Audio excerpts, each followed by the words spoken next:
Just got the Detroit gearless locker with the super strength Tunkelin V power driver cross pin.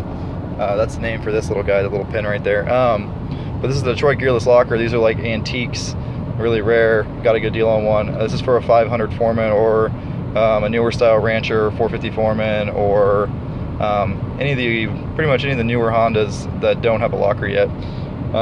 You take out all the little cam and cam follower pieces, and you see how the carrier is slotted for these little, they call them cam followers, little diamond guys.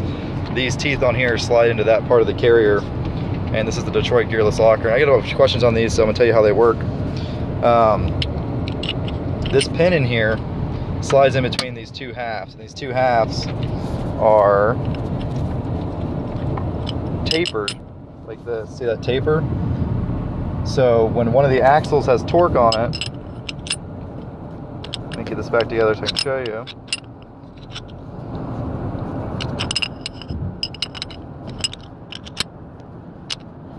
When one of the axles has torque on it, which are plugged into these little guys that have a bunch of little steel clutches on them, that's where your axle slides into right there. You might recognize those splines.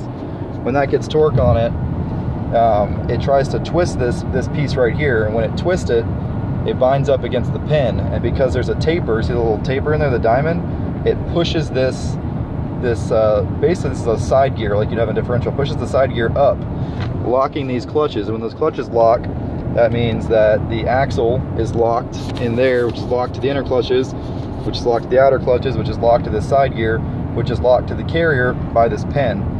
So as soon as you get torque going through the front diff, it locks, and the way it works, that actually locks both wheels.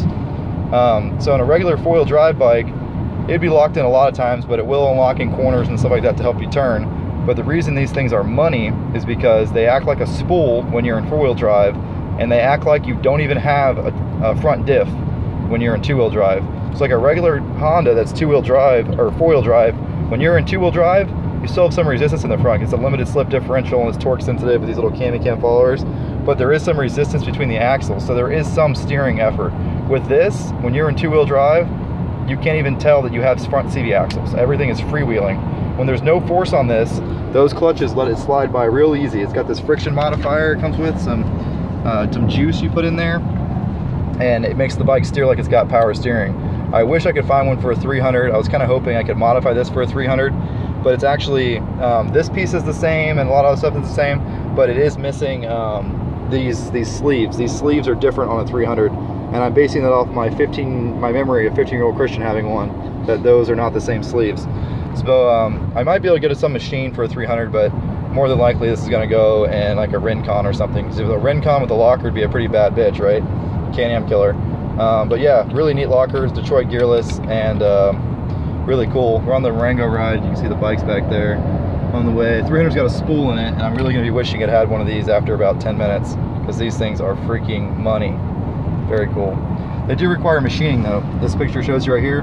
That's what your ring gear looks stock. You have to machine it down looking like that. So you have to machine off this inner piece.